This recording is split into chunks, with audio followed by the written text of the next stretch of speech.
اللہم صلی علی سیدنا و مولانا محمد و بارک وسلم صلاۃ و سلام علیک یا رسول اللہ صلی اللہ علیہ وسلم۔ سر شام سے لے کر اب تک پروگرام بڑی کامیابی کے ساتھ اپنی منزل کی طرف رواں دواں ہے۔ آپ جانتے ہیں، یہ علماء کرام بھی جانتے ہیں کہ جب مفتی شہادت جیسا خطیب جلسے میں آئے تو جلسہ کامیاب ہوتا ہے، شان عرب جیسا شاعر جلسے میں آئے تو جلسہ کامیاب ہوتا ہے، معراج بھائی جیسا نقیب جلسے میں آئے تو جلسہ کامیاب ہوتا ہے، اور جب آل رسول کی آمد ہو جاتی ہے تو وہ جلسہ قبول ہو جاتا ہے۔ آل رسول موجود ہیں، آپ میری محبت میں نہ بیٹھیں، ایک آل رسول کی محبت میں بیٹھیں، کہ میں حضرت ہی کے خاندان کا ذکر کروں گا تو آل رسول کی موجودگی میں آپ یہاں پر بیٹھیں گے، قیامت کے دن یہ اپنے نانا مصطفیٰ کی بارگاہ میں آپ کے بیٹھنے کی گواہی دیں گے۔ یہاں بیٹھیے، نبی کی محفل ہے، اور سب سے بڑی خوشی کی بات تو یہ ہے کہ آپ مسجد میں بیٹھے۔ حدیث پاک ہے، اس حدیث کے راوی حضرت انس رضی اللہ تعالیٰ عنہ ہیں۔ حضرت انس بن مالک فرماتے ہیں، قال رسول اللہ صلی اللہ علیہ وسلم اذا مررتم بریاض الجنہ فارتعوا قالوا وما ریاض الجنہ قال له الذکر۔ حضرت انس رضی اللہ تعالیٰ عنہ فرماتے ہیں کہ مدینے والے مصطفیٰ صلی اللہ تعالیٰ علیہ وسلم نے ارشاد فرمایا، جب جنت کی کیاری سے گزرو تو کچھ چر لیا کرو۔ صحابہ نے عرض کیا، قالوا وما ریاض الجنہ، یا رسول اللہ جنت کی کیاری کیا ہے؟ نبی نے فرمایا، قال له الذکر، وہ ذکر کی محفل، جہاں اللہ کا، اللہ کے رسول کا، اللہ کے محبوب بندوں کا ذکر ہوتا ہے، حدیث پاک میں ہے وہ جگہ جنت کی کیاری بنا دی جاتی ہے۔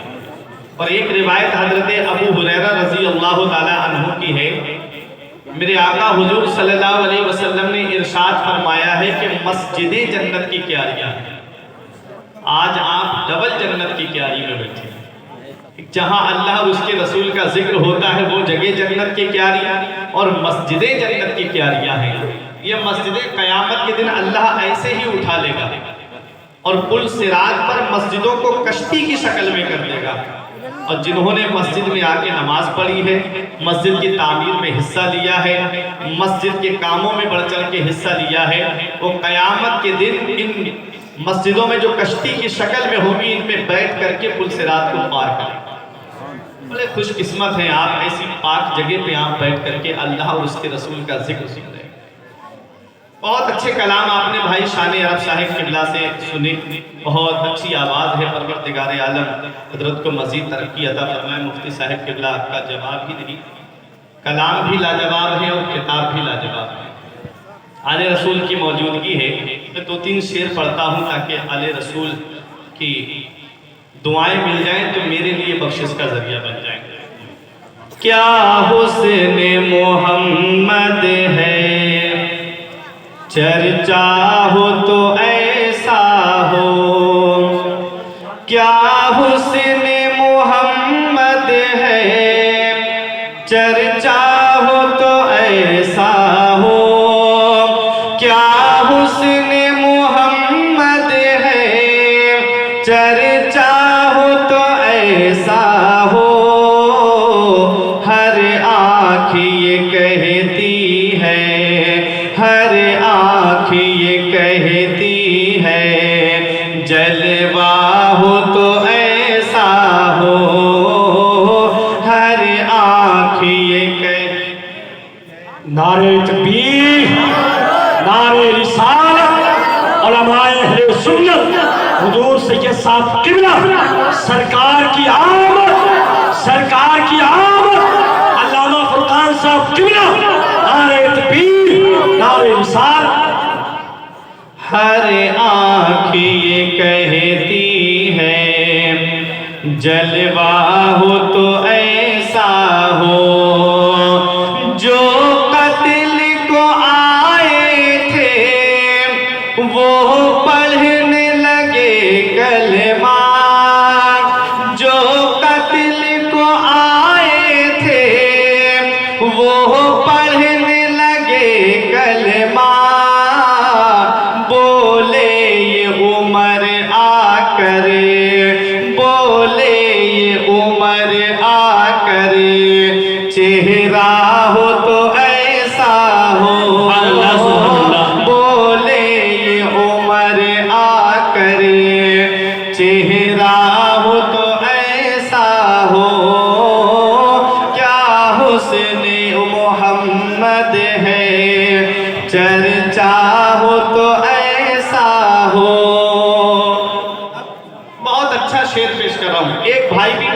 خاموش نہیں رہ گئے شیر پہ آل رسول کی دعائیں لیتے ہوئے کربل میں کٹایا سرے شبیر نے جب یارو کربل میں کٹایا سرے شبیر نے جب یارو بی فاطمہ یہ بولی بی فاطمہ یہ بولی ارے بیٹا ہو تو ایسا ہو بی فاطمہ یہ بولی بیٹا ہو تو ایسا ہو کیا حسن محمد ہے۔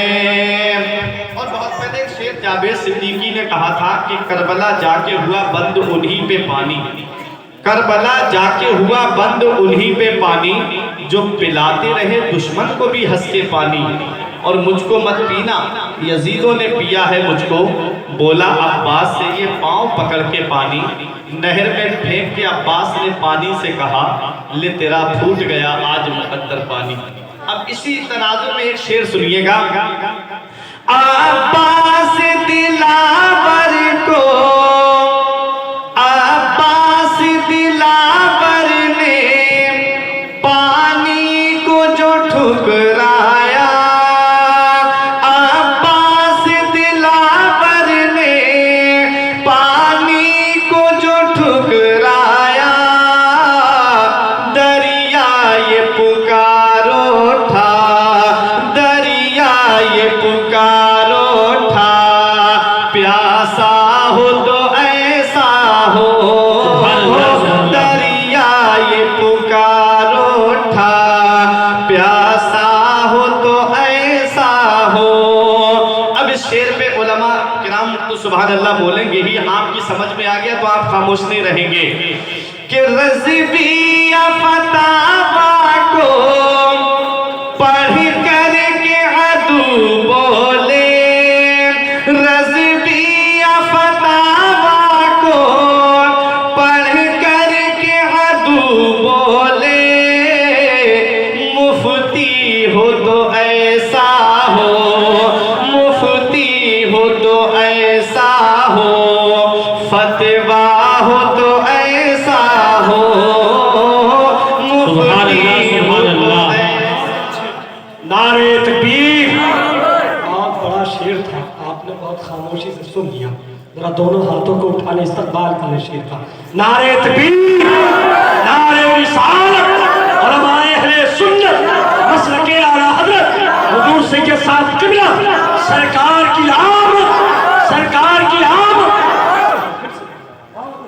رضوی فتاوا کو پڑھ کر کے عدو بولے رضوی فتاوا کو پڑھ کر کے عدو بولے مفتی ہو تو ایسا ہو مفتی ہو تو ایسا ہو فتوا ہو تو ایسا ہو کیا حسن محمد ہے چرچا ہو تو ایسا ہو۔ اب محبت سے درود پاک پڑھیں اللہم صلی علی سیدنا و مولانا محمد و بارک وسلم صلاۃ و سلاما علیک یا رسول اللہ صلی اللہ تعالی علیہ وسلم۔ اس دل میں اجالوں کا بسیرا نہیں ہوتا، اس دل میں اجالوں کا بسیرا نہیں ہوتا، سرکار نہ آتے تو سویرا نہیں ہوتا، اور سرکار کی آمد پہ جو کرتے ہیں چراغاں آنگن میں کبھی ان کے اندھیرا نہیں ہوتا، سرکار کی آمد پہ جو کرتے ہیں چراغاں آنگن میں کبھی ان کے اندھیرا نہیں ہوتا۔ میرا امام فرماتا ہے کہ خلق سے اولیاء، اولیاء سے رسول، سب رسولوں سے اعلیٰ ہمارا نبی۔ انہی اشعار کے تناظر میں میری پوری تقریر ہوگی۔ فرماتے ہیں اعلیٰ حضرت قرن و بدلی رسولوں کی ہوتی رہی، قرن و بدلی رسولوں کی ہوتی رہی، چاند بدلی کا نکلا ہمارا نبی، اور سب چمک والے اجلوں میں چمکا کیے، سب چمک والے اجلوں میں چمکا کیے، اندھے شیشوں میں چمکا ہمارا نبی، اور جس نے مردہ دلوں کو دی عمر ابد ہے وہ جانے مسیحا ہمارا نبی۔ حضرات اس دنیا کے اندر آستھا کے اعتبار سے، عقیدے کے اعتبار سے تین طرح کے لوگ پائے جاتے ہیں، نظریاتی اعتبار سے تین طرح کے لوگ پائے جاتے ہیں۔ حضرات ایک وہ ہیں جنہیں ہم کافر کہتے ہیں، اور کافر کو ہم سورہ کافرون میں ان کا چہرہ پڑھ کر کے پہچان سکتے ہیں۔ پتہ چلا سورہ کافرون کو پڑھ کر کے ہم کافروں کا چہرہ پہچان سکتے ہیں، انہیں رات کے اندھیرے میں بھی پہچانا جا سکتا ہے، دن کے اجالے میں بھی پہچانا جا سکتا ہے۔ اور دوسرے وہ ہیں جنہیں ہم منافقین کہتے ہیں۔ منافق کسے کہتے ہیں؟ جس کے دل میں کچھ ہو اور زبان پہ کچھ ہو، جو حضور کی بارگاہ میں آتے تھے تو کہتے تھے ہم آپ پر ایمان لائے، اور جب حضور کے پاس سے جا کر کے اپنے ساتھیوں سے ملتے تھے تو کہتے تھے کہ ہم تمہارے ساتھ ہیں، ان کے ساتھ مذاق کرتے ہیں۔ تو منافقین کا چہرہ ہم سورہ منافقون میں پہچان سکتے ہیں۔ اور تیسرا وہ ہے جسے ہم مسلمان کہتے ہیں۔ مسلمان کسے کہتے ہیں؟ قرآن میں اللہ فرماتا ہے لِتُؤْمِنُوا بِاللَّهِ وَرَسُولِهِ وَتُعَزِّرُوهُ وَتُوَقِّرُوهُ۔ مومن وہ ہے جو ایمان لائے اللہ پر، اس کے رسول پر، اور نبی کی تعظیم و توقیر کرے، نبی کی عزت کرے۔ حضرات تو یہ تین طرح کے لوگ پوری دنیا میں پائے جاتے ہیں۔ اب میں آپ سے ایک سوال کرنا چاہتا ہوں کہ میلاد مصطفیٰ ہے کس کے لیے؟ آج کچھ لوگ دنیا میں ایسے بھی پائے جاتے ہیں جو نبی کی آمد پر سجاوٹ کرنے کو بدعت بتاتے ہیں، نبی کی آمد پر جھنڈے لگانے کو بدعت بتاتے ہیں، نبی کی آمد پر خوشی منانے کو بدعت بتاتے ہیں۔ حضرات تو میلاد مصطفیٰ ہے کس کے لیے؟ حضرات ہم قرآن سے پوچھتے ہیں اے قرآن تو بتا کہ میلاد مصطفیٰ کس کے لیے ہے؟ تو قرآن کہتا ہے لَقَدْ مَنَّ اللَّهُ عَلَى الْمُؤْمِنِينَ إِذْ بَعَثَ فِيهِمْ رَسُولًا۔ تحقیق کے مومنوں پر اللہ کا احسان ہوا ہے کہ اس نے انہی میں سے ایک رسول کو جلوہ گر فرمایا ہے۔ تو جو لوگ نبی کی آمد پر خوشیاں منانے کو بدعت کہتے ہیں، ان کا تو میلاد مصطفیٰ سے کوئی تعلق ہی نہیں ہے، وہ تو بلا وجہ کی بات کرتے ہیں، کیونکہ ایمان والوں کے لیے ہے۔ اللہ فرماتا ہے مومنوں پر اللہ کا احسان ہوا ہے، ایمان والوں پر اللہ کا احسان ہوا ہے، جو نہ نبی کی تعظیم کرے، جو نہ نبی کی توقیر کرے، ہمیشہ حضور کی شان گھٹانے میں لگے رہے، کبھی حضور کے علم غیب پہ حملہ، کبھی حضور صلی اللہ علیہ وسلم کی نورانیت پہ حملہ، اس طرح کے حملے کر کے مسلمانوں کے احساسات اور جذبات کو مجروح کرتے ہیں۔ تو پیارے مسلمانوں، میرا رب ارشاد فرماتا ہے کہ میلاد مصطفیٰ کس کے لیے ہے؟ رب فرماتا ہے مومنوں پر اللہ کا احسان ہوا ہے کہ اس نے انہی میں سے ایک رسول کو جلوہ گر فرمایا ہے۔ اللہ نے اس دنیا میں بے شمار نعمتوں سے ہمیں نوازا ہے۔ انسان اگر اپنے وجود کا مشاہدہ کر لے تو ہاتھ اللہ کی عظیم نعمت ہے، اس سے پوچھو جس کے پاس ہاتھ نہیں ہے۔ یہ کان اللہ کی عظیم نعمت ہے، اس سے پوچھو جس کے پاس کان نہیں ہے۔ یہ آنکھیں اللہ کی کتنی بڑی نعمت ہیں، اس سے پوچھو جس کے پاس آنکھیں نہیں ہیں۔ یہ پیر اللہ کی کتنی بڑی نعمت ہے، اس سے پوچھو جس کے پیر سلامت نہیں ہیں۔ انسان کی کڈنی کتنی بڑی اللہ کی نعمت ہے، اس سے پوچھو جس کی کڈنی فیل ہو چکی ہے۔ یہ دل کتنی بڑی اللہ کی عظیم نعمت ہے، اس سے پوچھو جس کے دل کے اندر بال پڑ گئے ہیں۔ اے پیارے مسلمانوں، میں آپ کو یہ بتانا چاہتا ہوں اللہ نے انسان کا وجود پیدا کیا ہے، یہ اللہ کی بہت بڑی نعمت ہے۔ اللہ نے آسمان کا شامیانہ لگایا ہے، اللہ کی بہت بڑی نعمت ہے۔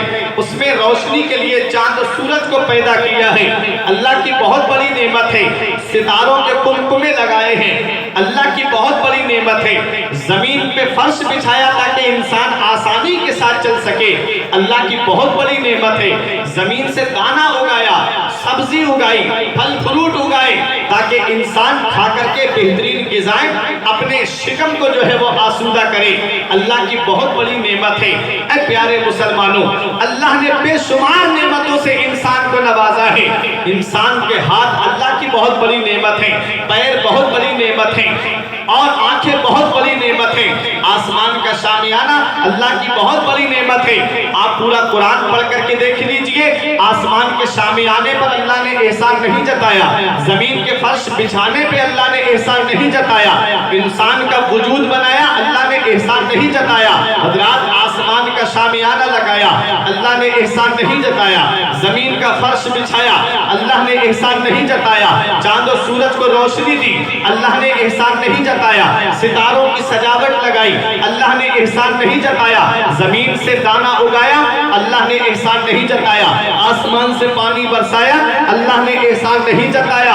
اے پیارے مسلمانوں، آنکھوں کو دیکھنے کی قوت عطا کی مگر احسان نہیں جتایا، زبان کو بولنے کی قوت عطا کی مگر احسان نہیں جتایا، کان کو سننے کی قوت عطا کی مگر احسان نہیں جتایا، ہاتھ کو پکڑنے کی طاقت عطا کی مگر احسان نہیں جتایا، پیر کو چلنے کی طاقت دی مگر احسان نہیں جتایا۔ پورا قرآن پڑھ کر کے دیکھ لیں، کہیں اللہ نے یہ نہیں فرمایا، اللہ نے بے شمار انبیاء کرام کو انسان کی رشد و ہدایت کے لیے بھیجا، لیکن کہیں اللہ نے یہ نہیں فرمایا اے لوگوں میں نے آدم کو صفی اللہ بنا کر بھیجا اس لیے تمہارے اوپر احسان کیا، میں نے نوح کو نجی اللہ بنا کر بھیجا اس لیے تمہارے اوپر احسان کیا، میں نے ابراہیم کو خلیل اللہ بنا کر بھیجا اس لیے تمہارے اوپر احسان کیا، میں نے اسماعیل کو ذبیح اللہ بنا کر بھیجا اس لیے تمہارے اوپر احسان کیا، میں نے موسیٰ کو کلیم اللہ بنا کر بھیجا اس لیے تمہارے اوپر احسان کیا، میں نے عیسیٰ کو روح اللہ بنا کر بھیجا اس لیے تمہارے اوپر احسان کیا۔ کہیں میرے رب نے یہ نہیں فرمایا ہے، لیکن جب باری آتی ہے آمنہ کے لال کی، جب باری آتی ہے مدینے کے تاجدار کی، جب باری آتی ہے امت کے غمخوار کی، جب باری آتی ہے شہنشاہ بحر کی، جب باری آتی ہے مالک خشک و تر کی، جب باری آتی ہے کائنات کے سرور کی، جب باری آتی ہے اللہ کے پیغمبر کی، جب باری آتی ہے رسول رسولہ کی، جب باری آتی ہے کعبے کے بدر الدجا کی، جب باری آتی ہے طیبہ کے شمس و ضحیٰ کی، جب باری آتی ہے شافع روز جزا کی، جب باری آتی ہے مصطفیٰ جان رحمت کی، جب باری آتی ہے شمع بزم ہدایت کی، جب باری آتی ہے رسول رسولہ کی، تو رب قرآن میں فرماتا ہے لَقَدْ مَنَّ اللَّهُ عَلَى